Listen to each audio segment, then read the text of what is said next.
Michelle. Bye.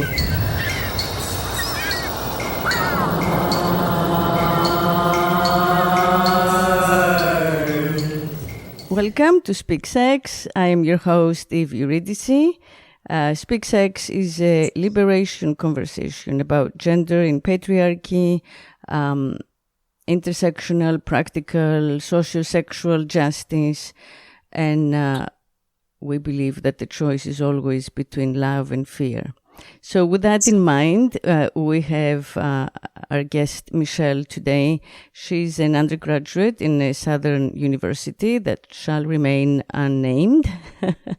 And we're going to talk about fraternity culture in this moment, in 2021.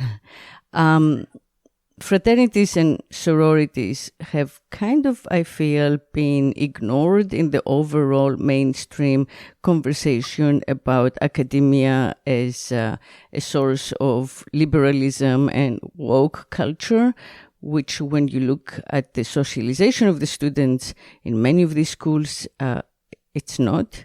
So that's one of the reasons that I want to bring this up, because I think it's a huge issue. So welcome to the show, Michelle. Thank you so much for having me. Yeah. Oh, it's my pleasure. This is just such a fascinating, cultural phenomenon that survives. So yeah, tell me a little bit about your exposure or how you got to think about fraternities and investigate them. Yes. So on my campus, I work as a writer at our on-campus newspaper staff. And I was focused on writing a column that was more gossip-based and more just kind of student chatter rather than a lot of hardcore reporting. Mm-hmm. But the thing is, a lot of the chatter around the school has led me to do some hardcore reporting as a result of that. And one of the chatters around the school was, during our COVID-19 pandemic, the school was extremely strict about wearing your mask, about social distancing.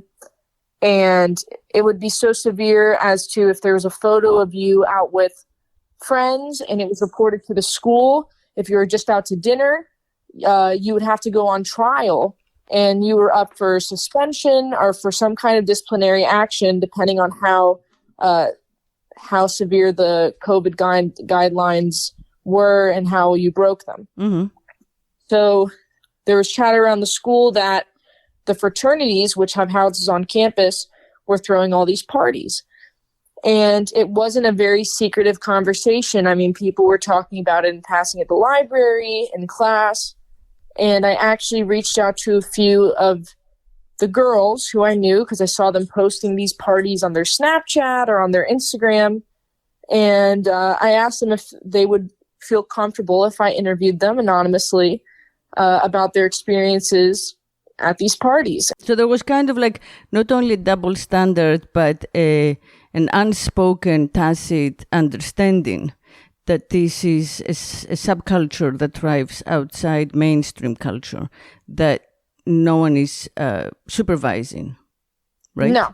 Mm-hmm. And so I, along with some other reporters, reported on this, and we reported on the dates. We had all the information about these parties going on. We had dates, we had location, we had details about what was going on inside of the parties, that there were tarps on the windows. We had detailed reports of police being called to these parties to report them, and that there were witnesses saying that police would go to the door, they'd have a conversation, and police would leave. There'd be no shutdown of the parties. So we wrote an article about it. Mm-hmm. The article came out. It was very popular, got a lot of attention. And when administration was reached out to about what was happening, they refused to comment. They refused to interview. They would just put out a statement saying, if you see anyone engaging in behaviors that violate our COVID-19 guidelines, please direct them to this report link.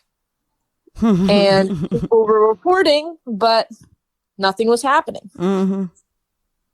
And it just was extremely disheartening. It was the first time I saw these groups just be blatantly ignored And you would see a vast difference between the fraternities who had a lot of money, who had a lot of very wealthy alumni.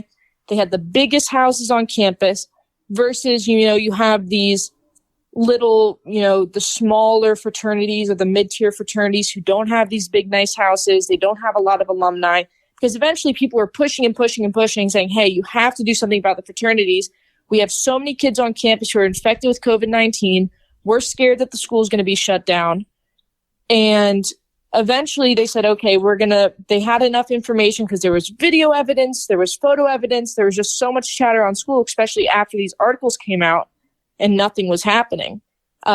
Eventually the school said, okay, we're going to suspend these three or four top tier fraternities, but this mid-tier fraternity is going to be kicked off campus. And what was crazy is that they did the same things. And you have to wonder, why does this mid-tier fraternity who does not have a lot of alumni, why do they get kicked off versus these top-tier fraternities with all these big, wealthy alumni? Why do they just get a slap on the wrist and a week-long suspension or whatever it was? And it comes down to money. And I'm sure it's different between private and public universities. There could be a difference, but I know for sure that in private universities, they value alumni very much. And I personally believe through my own research that the more money you bring in and the more alumni you have, the more untouchable you are. Yeah. And it's, again, it's like hereditary. So we know that, the sons or daughters of sisters or brothers, fraternity brothers or sorority sisters, right, come to join, they are legacies and they join they rush for the same fraternity or sorority. So it's something that's going on it's a generational kind of like pyramid of obedience, right? And, there is kind of like a grooming that I think goes on, which is like a socialization. It's a rite of passage. So it's really deeply, it's ingrained and it's hard to,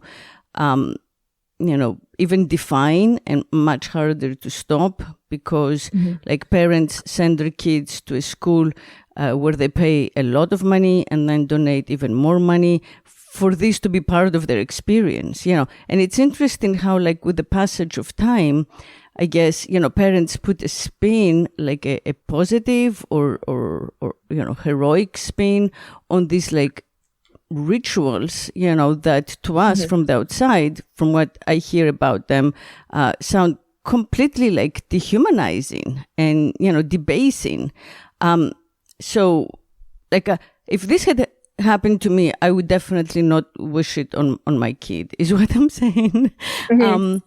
But yeah, you're right. Like, frat houses are like mansions on campus or around, even if they're not on campus, they're right next to it, and they have like a mythology to them. They have like the Persian rugs and the hunting trophies and the old like state libraries and like all the tropes of like, club masculinity, right? Like private club, right? And like guests are announced, at the front door and, members come to dinners in tuxedos. And so like there is that whole, mythology, like it's staged. It's very much staged to impress. And yes, money is behind it. All of that couldn't happen if it weren't funded, like generously.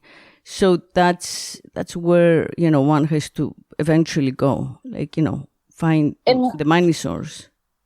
And one way how I know that, how protected these groups are was actually just witnessing how these groups reacted to the backlash and reacted to the chatter around school and articles coming out.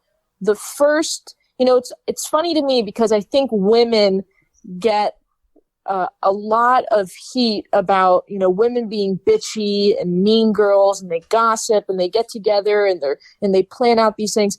And I hate that women get that because I think men can be just as bitchy and just as gossipy and just as ruthless. And I really witnessed it firsthand after these articles came out, because I remember the first thing that these boys did was they looked at the entire newspaper staff and they just hunted down, researched anything that they could find.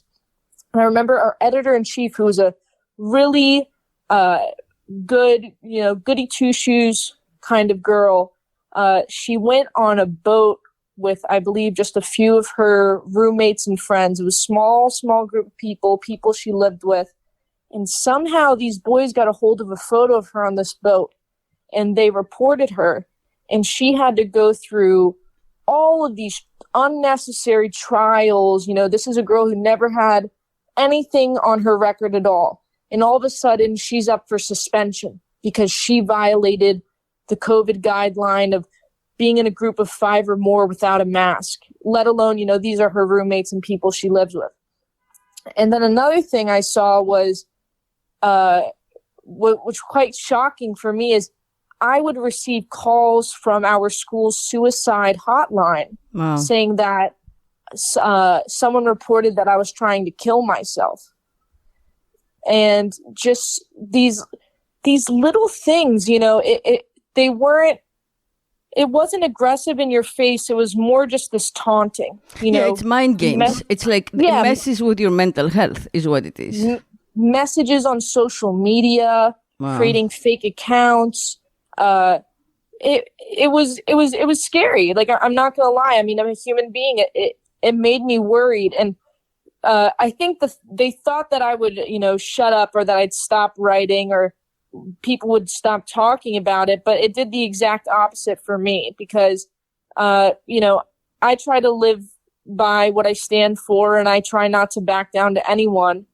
But what it really just showed me was that nobody has ever tried to shut this down before, because it's just that kind of reaction, that very like little boy, middle school, high school meanness, that just the intimidation, cruel little pranks or whatever they were pulling, that's what little boys do.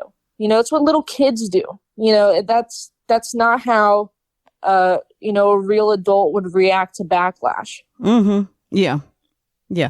Well, I mean, again, I think that what they function, with like a lot of this type of head games, so like they say you can walk out anytime you want, right?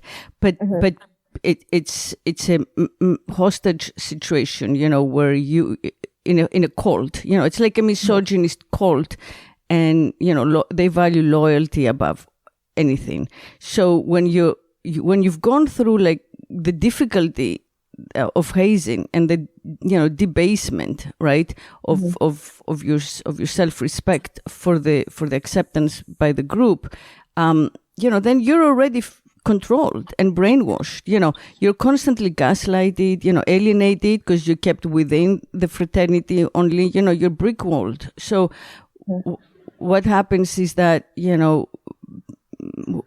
the members who join, they kind of, I think, never get out of that, as you say, like, schoolyard bully mentality, right? Or like tiny mafia mentality, or whatever it is. They just, their entire social life is Greek life. That's how they meet people. That's how they rotate like social group loops.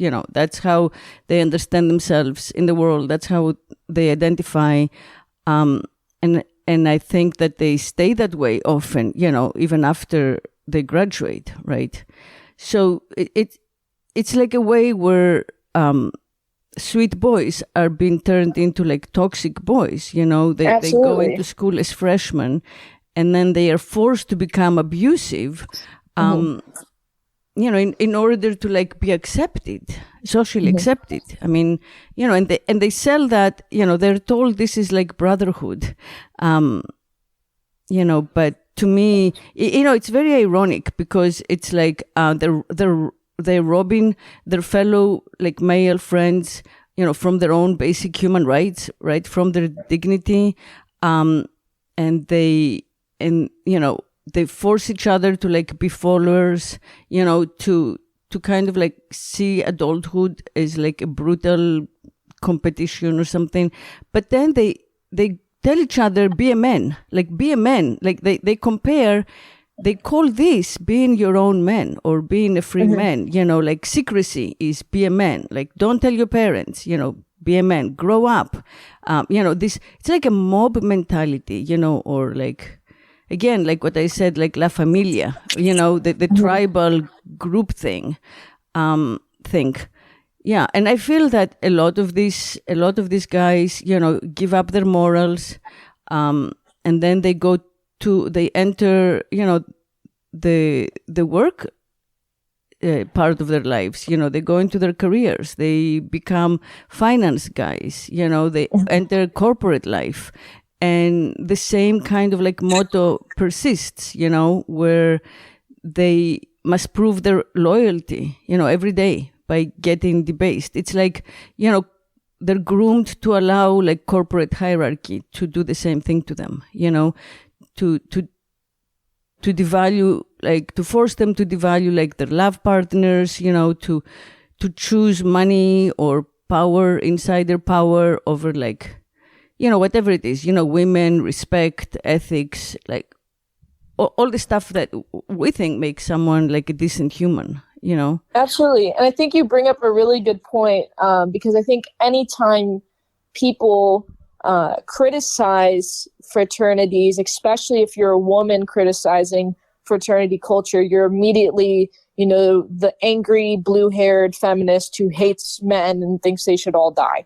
You can't, I think women, get labeled as these crazy, hysterical people whenever they try to criticize these groups. And I actually think that a lot of these boys who join fraternities by themselves alone are vulnerable young men. Right. And they deserve love and they deserve respect in any kind of group they join. And I don't think they want to hurt anyone. Mm-hmm. But when it's kind of like Lord of the Flies. Mm-hmm. It becomes dangerous when there's this group think and then there are absolutely no consequences. Mm-hmm. So what I always thought to myself is like, what is the message here that we're giving about fraternities? So it's like, if you are ultra masculine and you're emotionless and you're willing to suffer, you get to be a part of this club where you can get away with racism, misogyny, sexism, and pretty much anything. You can get away with anything. Mm-hmm. And it's funny because this whole attitude of like, if you're willing to, put aside all of your morals, you get to be this untouchable. That's nothing new in our society. Like you were saying, in like the corporate world and politics, and as we get older, men often do this outside of fraternity culture as well. And I think it's just a way to start them young, and it's just a really vicious cycle. Mm-hmm. Yeah. Yeah. And it is particularly vulnerable guys who want to prove that they're strong. It's almost like it's your first time away from home. It's a little like, someone going to prison for the first time, like, you feel like kind of nervous and you don't know much about how to interact. You're surrounded by strangers. You don't have the security or comfort for home.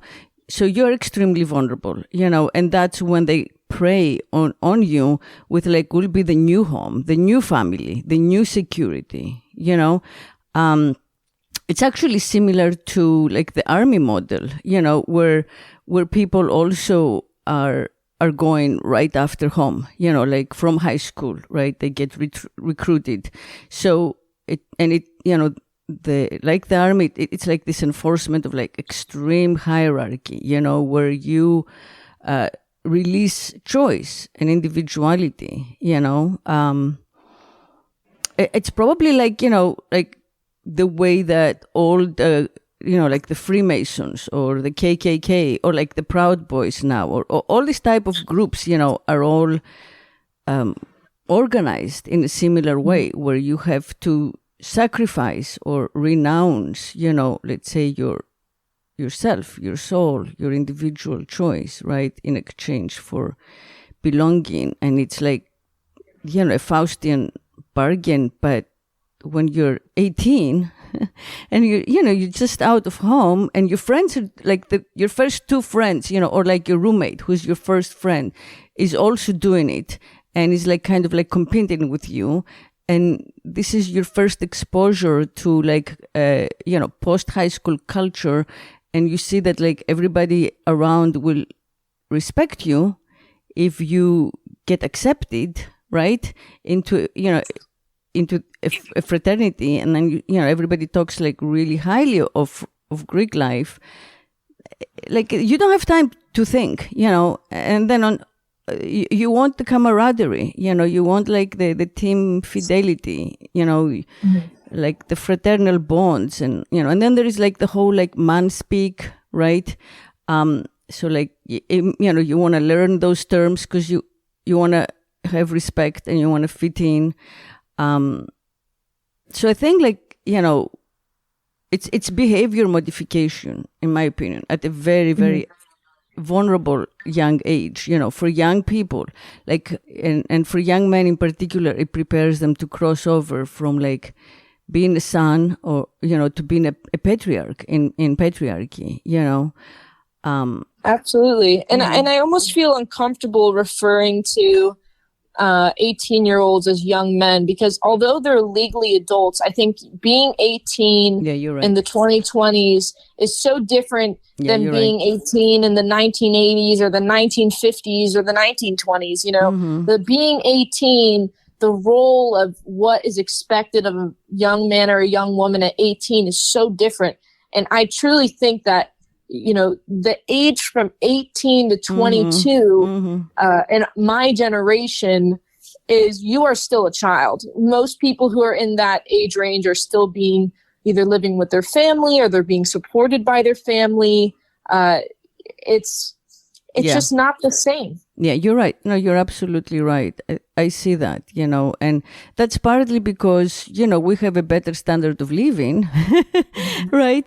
So yes. like, a couple of generations ago, like life was harder and harsher. So, unfortunately, people were exposed to like more abuse, more corporeal punishment at home, more of a sense of like fight or flight in life in general, like scarcity, you saw your parents like suffer, right? All kinds of difficulties that, your generation has been spared. But yeah, as a result, I agree, at 18, you're still a child, you're still a teen, and you're still a child. And, the human brain doesn't get fully formed until like the age of 26. So, people are still growing. They're growing physically, they are, underage in that sense, they are still being formed. And the idea that like parents who otherwise are so, protective and cuddling, like parents in the 21st century, right? Absolutely. Send their kids out to these like secretive, environments that are like gangs that require like initiation rites and, darings and objectification of themselves and of others, loyalty like over morality, and obedience, like blind obedience. Like it's just insane that, but I think that that's something that is happening individually for a lot of parents, but it's not really, a big topic in the mainstream conversation, but I do think that parents are worried about it, and they find that their kids shut down. They go to school, and if they decide to rush, they just do not talk about it. So there is like a wall of silence, right? And especially I think moms like, feel like they're losing their kids, to this kind of like, social behavior, I guess, So, yeah, I think that, do you know anything about the hazing rituals? Because I have heard from a number of parents, examples of what goes on, and it's just beyond shocking. Yeah, Well, what did first, you hear? The first thing that I think is notable is you can log on to any university website across the nation and look at their fraternity policies, and they will say in big letters, we have no hazing policy. There will be absolutely no tolerating of any kind of hazing. And I think that is the biggest lie that universities tell parents. I mean, the students know that that's a lie, but the parents might read that and they'll feel a breath of relief. They'll say, oh, there's no tolerance. They're probably on top of it. But the facts are is that hazing happens, and it's easy for hazing to happen in these very secretive kind of societies where they're untouchable, because even if it does get out that there's a report of hazing, the school's not going to. They're just going to sweep it under the rug. They'll do a slap on the wrist because it will look worse for the university than it will for the fraternity. And they don't want to lose any money, and they don't want to definitely lose any students from it, with admissions. Mm-hmm. Mm-hmm. But through my own personal experience, what I've witnessed and heard, my university had much more tolerable hazing than I've heard from other schools. They'll have them do very stupid things like, running laps when it's raining out, or, more harmless things. However, I think it's important to note that there is very much a distinction when I talk about fraternities between the white fraternities and the black fraternities. Mm-hmm. And I know that they report to different organizations as well. I'm not sure what the names of those are. Mm-hmm. But the historically black fraternities, they have much more, they're more secretive, because when you look at white fraternities, they have, a very large community size, more money, more alumni, big frat houses. They have a higher level of invisibility and unaccountability. But these black fraternities, they have more eyes on them. And in turn, they have to be more secretive. Mm-hmm. And the problem is when you have to be more secretive, because, when you, especially when you're on a predominantly white campus, if, a young white girl sees a group of 5 or more black men, she's clutching her purse, she's, getting nervous, because there's a lot of racism that still exists on our college campuses, and, it's unavoidable. So these men have to put on more of a front of, this, we're doing the right thing, this is all safe. However, every fraternity has, a darker side. And when these black fraternities are pushed into more secretive rituals, Mm-hmm. I think they become almost worse, because it really nobody knows exactly what's going on.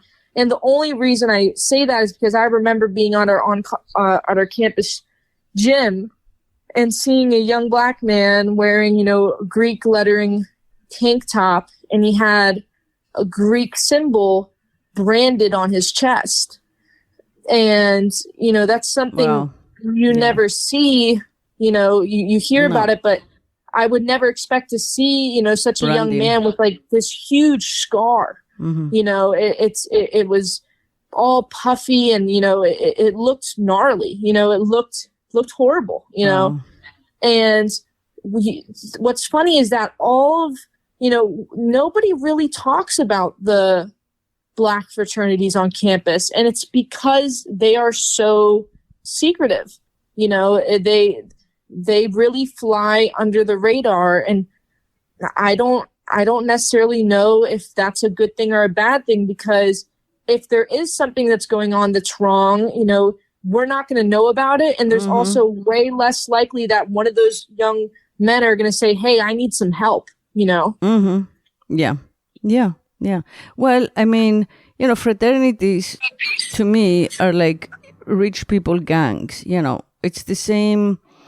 It's the same functionality, but society demonizes one and allows the other.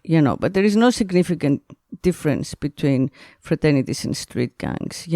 It's like they can both be categorized as gangs, I think, under the law, except that we're kind of like overlooking that fact, basically.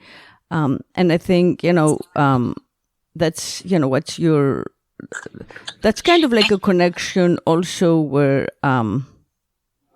if we could accept or understand that as a matter of fact, as the greater society, that this is what it is, then I think we could begin to kind of have a more critical take on that life, But yeah, as we've been saying, like if dads give millions to their fraternity, and if the boys believe already, that in order to succeed in life they have to belong to like a financial elite frat or something, and if like word of mouth is that they help each other get jobs, when they graduate, and where they can have like positions of power, or they promote their own,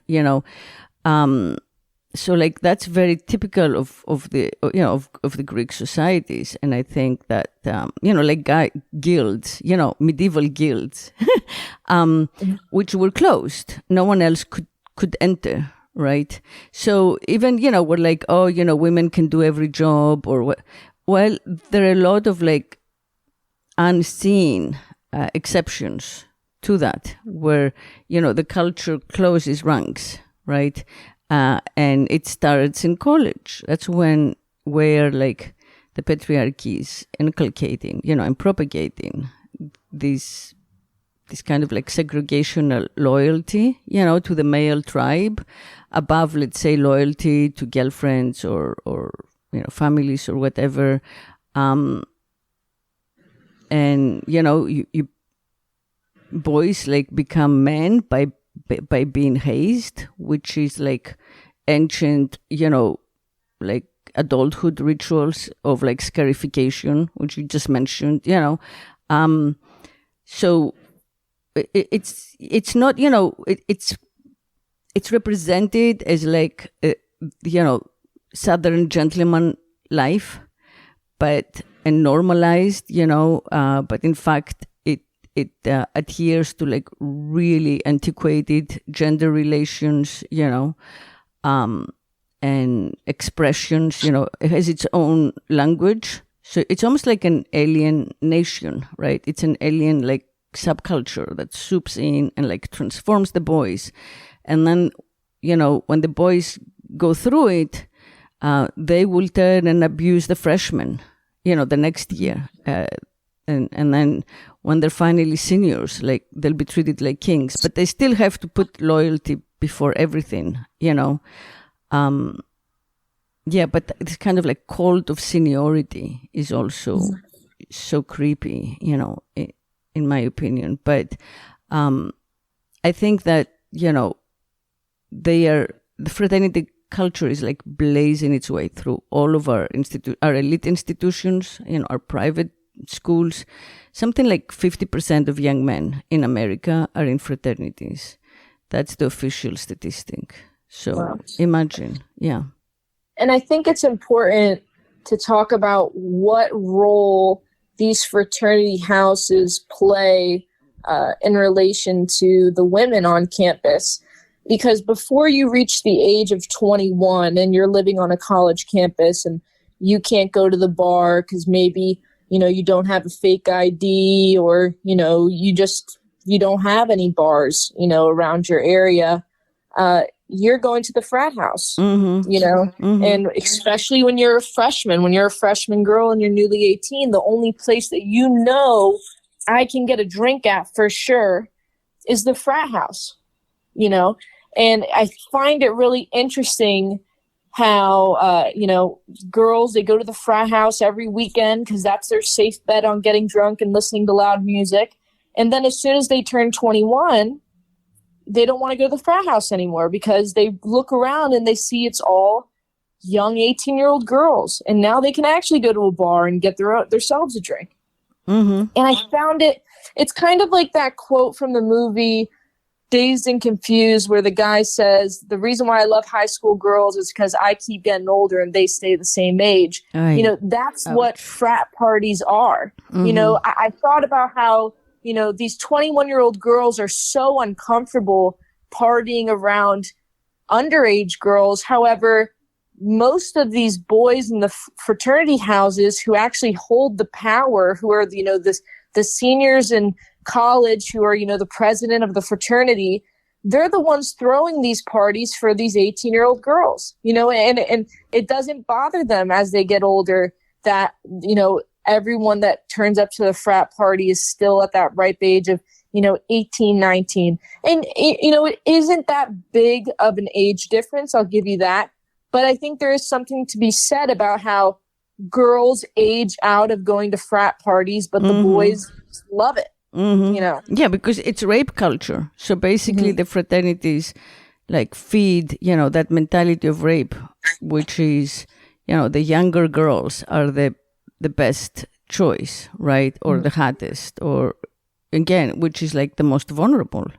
Yeah, I mean, which brings to mind like Brett Kavanaugh, you know, that story. Because, you know, in order to join, like, I think it was Delta Kappa Epsilon at Yale,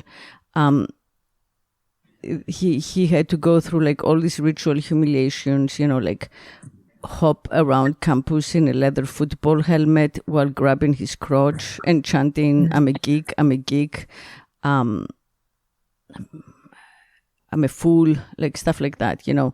And the Delta, I think that they call themselves the Deeks, you know, were very, like they had a reputation for like exactly this, the debauchery, the young girls, you know, they waved flags made of like the girls' underwear, and they read aloud from Penthouse, you know, during meetings in the quad, and they threw like, you know, all these alcoholic parties. So what happened to Brett Kavanaugh was like a sexual assault on a dare, you know, and look at the price he had to pay. I mean, in his testimony before the Senate Judiciary Committee, like he was asked things like, you know, his familiarity with the word boof, which he said was a reference to farting, but like they were, you know, everyone apparently knew. I mean, we only read that at the time, that it was like a slang for anal sex.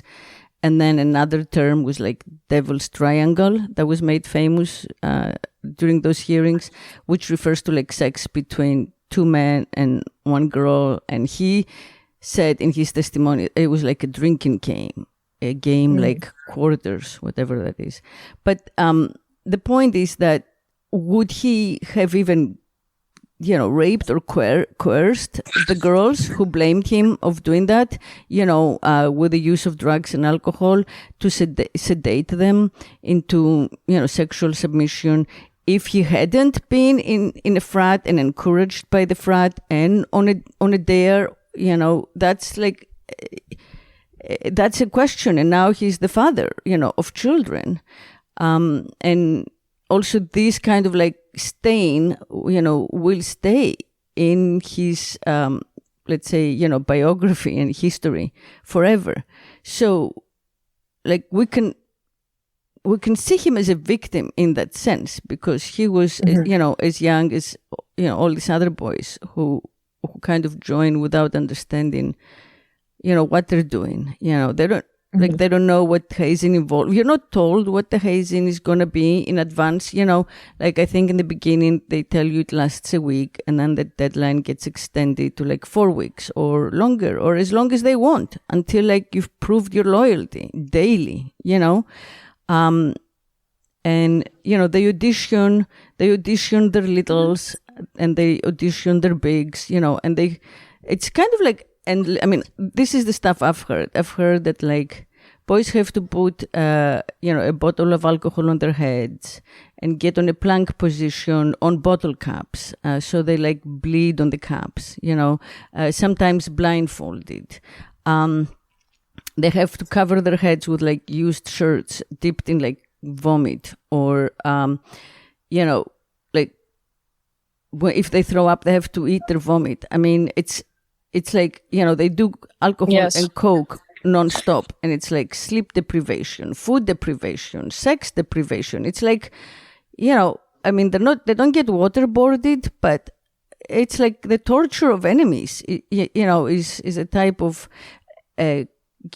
rituals that they have to go through, That's what I've heard the most of, is kind of like these disgusting, just dehumanizing acts, not necessarily the sex aspect, although I do have something to say on that. But before I get there, I have heard stories of, these boys being forced to rip a bong, swallow the bong water, throw it back up into the bong, and then rip the bong again.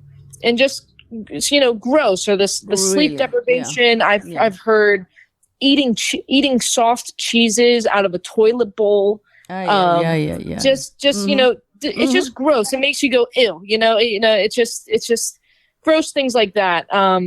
But when we talk about sexual assault, I haven't heard much of that in hazing, but I do remember when I was doing my writing and I was asking these girls about certain houses and their impression of these houses and what their reputation was. And I remember this one house, people would always go, "Oh, that's the rape house. That's where all girls get sexually assaulted at that house." Or, "Oh, they some girls always getting raped at that house." And it blew me away. I was like, wow, it was just so casual in how everyone knew this one house for that. And when I asked if these girls have reported anything, and they'd say, "Yeah, but nothing ever happens." Wow. And it was just really disheartening, and it was really shocking. And I remember, speaking to this one guy who I know who's part of a fraternity, and he's not a part of that house specifically, but I remember talking to him, and he was telling me, "Yeah, whenever we hear that a guy has assaulted a girl or raped a girl, we immediately kick them out." I was like, "Oh, that's a good thing." And he said, "But to be honest with you, we do it just because," he's like, "we do it mostly because it looks good for the frat. But, the fact that he's getting punished is like, also a good thing." And it blew my mind that the punishment was an afterthought. The main goal of kicking that guy out of the frat was, "Oh, I don't want our frat to get suspended," or "I don't want it to look bad." Oh, absolutely. Yeah. It's always about like what's good for the frat. It's good for me. And that's it, yeah. I mean, I've heard a lot of stories about, we all know that, through word of mouth, but also maybe the news a little bit. I mean, but specifically through word of mouth, I have heard of fraternities, and again, we don't want to name any, but that open their doors only to girls who they think are like sugar babies, or who they find through social media and stuff as open to like the sugar baby culture, so they can pay them or promise to pay them. And then they bring them upstairs to their inner sanctums, get them drunk, get them raped. And it's always like through the back door. There is like a special door. Some, the ones that have this practice have a special door, and they have like frat brothers who are bouncers, who will say like, if a girl's ugly, they'll tell her like, "Sorry, there is no party here." They have to like rate the girls. They have to take a girl out who is like a 7.5 or above rate. Like they are not allowed to date girls who are not highly rated, So like in that environment, like how can a girl feel safe, with her boyfriend? Like let's say that's your boyfriend, you're constantly competing with his, loyalty and alliance to the fraternity, like maybe he's a sweet boy, but he's going to boss you around in front of his fraternity brothers, or maybe he wants to be with you, but he has to drop you, because he has to go do stuff for an initiation, and then I think they have like sister sororities, and so they'll encourage their girlfriends to join like a sister sorority, which is also kind of like, like being a sister wife. I mean, it's just so, I don't know. It's so extreme and so backward, in our opinion. I think girls, have to constantly be aware of like how not to get their drinks spiked, it's a very unsafe world. It's incredibly damaging to be a girl. It's incredibly damaging, especially to those young men. Expectations about how much sex you're supposed to be having, how you're supposed to be having sex, how intimate you're supposed to be with the partner you're having sex.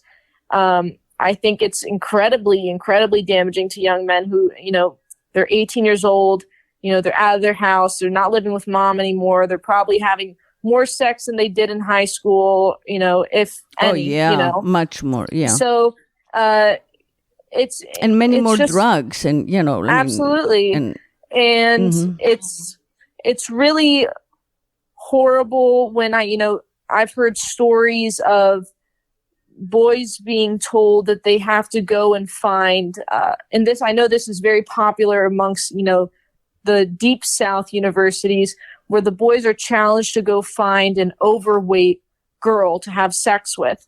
And when they bring her back home and they start having sex with the overweight girl, they'll have boys hiding in the room who come out of the closet or wherever they're hiding, and they'll start making pig noises. Oh, and God. It's not only humiliating for this young girl, but it's supposed to be even, humiliating for the freshman boy who's a pledge. You're disgusting. You're disgusting for having, sex with a woman who is overweight. And it's definitely horrible. Yeah. What do you know? I mean, do you know about girls who pledge? I do, and I know that the sororities, there was a huge crackdown recently on the campus I attend, where there were videos leaked of girls doing a challenge called Blow or Blow. And what that pretty much is you either have to give you're given an option. You have to give a blowjob to this guy in front of all your sisters, or you have to do a certain amount of cocaine. And, wow. Usually these girls are tiny girls, they're these little skinny girls, because a lot of these sororities, they're, they care about image a lot, and a lot of, being a petite little girl is ideal in a lot of these sororities. So, a lot of those girls, when they have a lot of alcohol in their system, now you're introducing a lot of cocaine. It's not really a great mix. And there was a video, I think, that leaked, and it got out in the public, and it was being widely reported. And the school was forced to really crack down on sororities. So now I have not heard about any stories on my campus about sorority hazing. I think they have maybe small things they're supposed to do, but nothing super damaging like I've heard from the boys who are still getting away with a lot. Yeah. And also, I think like part of it, even if the hazing is not so abusive, I think the prioritization is, paramount. It's fundamental. And I think that's a huge, brain chemistry changer, I mean, again, you have been raised at home. You're trying to do what your parents say, or get away with not doing what they say, but not get caught. But in either way, it's kind of like very basic, way of psychology. It's not healthy by any means. The nuclear family is not healthy at all, but you survive it a little better. But then you enter this world and your time is not your own. And I think you are definitely trained to go into work life where your time is not your own. You can't choose for yourself. You just have to do what money tells you to do, or what, status tells you to do, So like what I know about, kids who have pledged, but even, young, like, boys who have been accepted, it's just like, if they are with their girlfriends or they are with their friends, they'll get a text and they'll be like, I gotta go. I gotta go do some lines of coke with the boys, or, I gotta go do a lineup, or I gotta go like, rollerblade to every single class for the rest of the semester, or whatever it is, so those things are not necessarily, gross or, humiliating. I mean, the drugs are, but that's just that's these boys, I guess, bad choice. But what, or I gotta go to like a dinner party or a frat dinner, or so what I'm saying is that this becomes like second nature, where you begin to think of yourself as having to put the interests of whatever, group think over your own. Like, what do you want? Well, I want to be with my girlfriend. I want to cuddle up, or what do you want? I want to go for like a walk in the woods and clear my mind, whatever it is. What do you want? I want to go like hear some live music. I want to anything. You have to put that aside. Like, to me, that's just so, I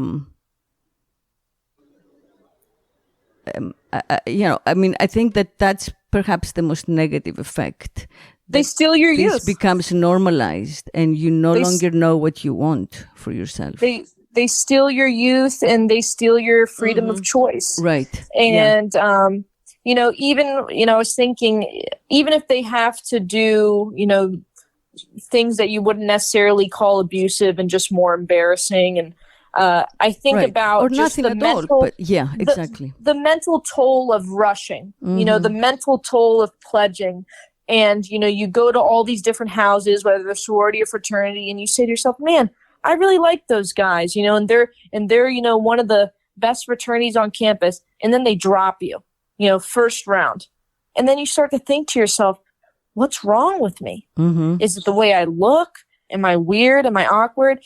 And, both girls and boys go through that, when they're rushing, and it's pretty tough. I remember watching girls, who I was close with as they go through the process of rush, and, they get to the end of rush and their only bid is from like, the low tier sorority on campus, who are, totally fine, nice girls, but they're labeled, the weird girls. And, they just went through this whole process, spending thousands of dollars on makeup and sweating in the heat, or, going, putting on heels, walking around everywhere every day.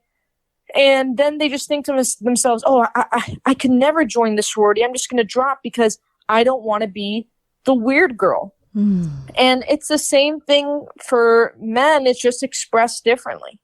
And that itself is definitely some sort of like mental torture. Yeah. And I think it's it's a split. It's like you have to choose between, truth and culture. You have to choose between nature and culture, like between who you are truly, naturally, authentically, and who you're told you're supposed to be, And I really, I think it's the details don't matter, but what matters is the brainwashing that kind of like divides you from you. So you objectify yourself, like what you're describing with the girls, but it's the same for the boys. It's like they separate themselves from their bodies, and they force their minds, which is the part of them that's been brainwashed, right, controlled. Their minds are treating their bodies, their own bodies, as objects. They're willing to pimp out their own bodies as objects. They're willing to, force their bodies to go through pain or disgust or all kinds of like other painful experiences and be okay with it mentally, So it kind of like separates us from our bodies who are really our natural truth. Like you gotta be able to get back into your body and check in with your body to know how you really feel about something in life, like for the rest of your life. I'm sorry, when we live in a society where we don't know what's real, what's not real, right? Truth, misinformation, illusion, social media, right? So many like veils and screens. How do you know what works for you and what makes you happy and healthy, right? You check in with yourself as a whole. And so they take that ability away from us. They are, I think that's the most hurtful part of all, that, they make it normal to kind of not, be one with your body, like be a whole person, Absolutely. Yeah. And I think that really comes down to what, kind of goes back to what we talked about in the first place, because at its heart, I don't think that there's anything wrong with, a social group or any kind of social club. We have to recognize that fraternities do a lot of great work for charities, and, they have some kind of academic expectation of certain fraternities where, if you're not of a certain GPA, you can't join. And, some of those things, I guess, are healthy and positive, promotions where, wow, if I want to be a part of this fraternity, I have to do so many hours of community service a week, or I have to do, I have to maintain a good GPA. And those are positive things, that you would definitely want to promote and I think are healthy. Mm-hmm. However, it all comes down to administration and regulation and just honest conversations, because these are young boys. They need supervision and they need guidance. I really don't blame the boys on their own, because on their own, they are vulnerable. And it's up to the adults, the true adults, who are the administrators and the people funding mm-hmm. these groups, mm-hmm. to make sure that they are safe and make sure that they are healthy. Mm-hmm. And it just needs to be honest conversations between them. Yeah, and transparency. Which the more you sweep it under the rug, mm-hmm. Someone's going to trip. Mm-hmm. And that's what needs to be. That is really what needs to be fixed. Because if we don't fix that, we're going to be stuck in this vicious cycle. Yeah, I agree. Like they should. I know that it is said that in those back rooms where the girls are invited, there are cameras, and then that's used as blackmail. But what the school should do is actually record everything. Record everything that happens in a house that's on campus, and not allow any of the fraternities to function as such outside, off campus. I think like during COVID, we learned that. Like, imagine if fraternities, were online only. Like, how different that is. Like, how much of this brainwashing can you do when you're both like sitting in a chair in your living room? You know what I mean? Mm-hmm. Yeah, but like finding a way to enforce continuous accountability, which would be, for example, if everything were recorded and the school and only the school had access to these recordings, right? So there is a way for them to go back and see what actually happened, and then, pass out some sort of discipline, have written bylaws of discipline for infractions, that the school can actually mete out.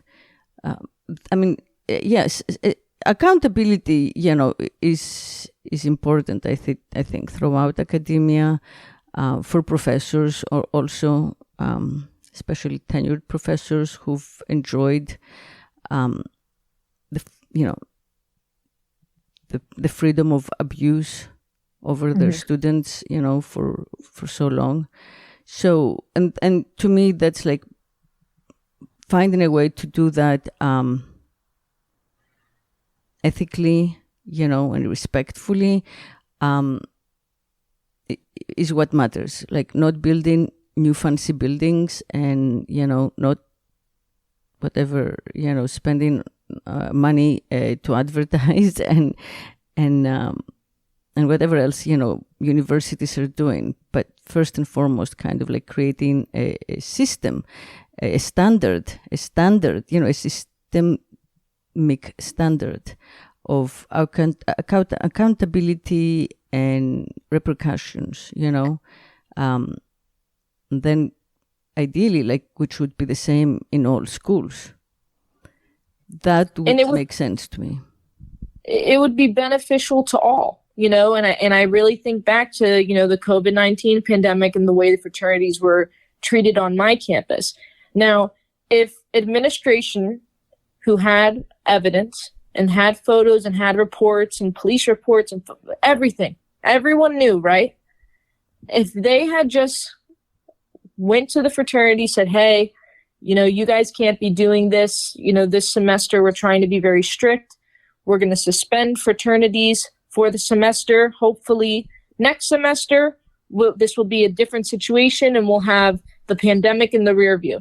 Now, if they had just done that instead of ignored, there wouldn't have been the uprising from the student body. There wouldn't have been articles. There wouldn't have been other media attention. And I just think to myself, it all comes back again. The only reason they didn't do that was because they didn't want to stop the money coming into the school. Yeah, exactly. Yeah. And they're all like career administrators. And I mean, it's, like job safety. And again, like a very similar hierarchy, like the one we've been criticizing in Greek culture, goes on in academic culture, And the board of trustees, invisible, have like ultimate decision making. So, yeah, it's kind of like a similar bureaucracy where, reason, reason is really kind of like ignored. Yep. Yeah. It's ironic in the academic setting, but it happens there most. Yeah, exactly. Well, that's why, I mean, that's why I began discussing like the irony between, the idea we have these days, at least, of academic culture being like uber liberal and woke, which is totally performative, like, okay, we have like some new words that maybe are off-putting to people who didn't grow up with them, right? And we have like some modicum of like racialization, which upsets conservatives, I guess, or whatnot. But really, the system is the same. The names can change, the people can change, but unless we change the system, right, there's no real change. It just goes on. Like the stuff that we've been discussing and describing comes to us straight from the Dark Ages. Absolutely. And, we really just touched the surface of so much that goes on in fraternities. I mean, we haven't even gotten into why is there a difference between white and black fraternities. The black fraternities are historically, black, but the white fraternities are supposed to be of all people, right? Mm-hmm. But you don't see a lot of racial mixing in the traditionally, as we have white fraternities. You don't see that. And I have seen other races. I've seen white men and Latin men join black fraternities. It's a minority of them, but they do. But any boy who joins a white fraternity, if they are of a different race, are called whitewashed, and a lot of their peers from their racial group would, regard them as kind of, just, just acting like a white boy. And I think that's very interesting. We haven't even talked about the homophobia that comes out of fraternities, and how, there's kind of homoerotic tendencies in fraternities themselves, which is ironic. The rape culture, misogyny, we just touched the surface on that. There's just a lot to be discussed about fraternities, and, it's important to be talked about for sure. Yeah. Yeah. Well, I'm glad we did what we could. And we can also, do another episode if we decide in the future. So thank you, Michelle. Thank you for joining me, and thank you for, your contribution and your honesty and your time. And everyone out there, thank you for listening, and hit subscribe. And until next week, keep speaking sex.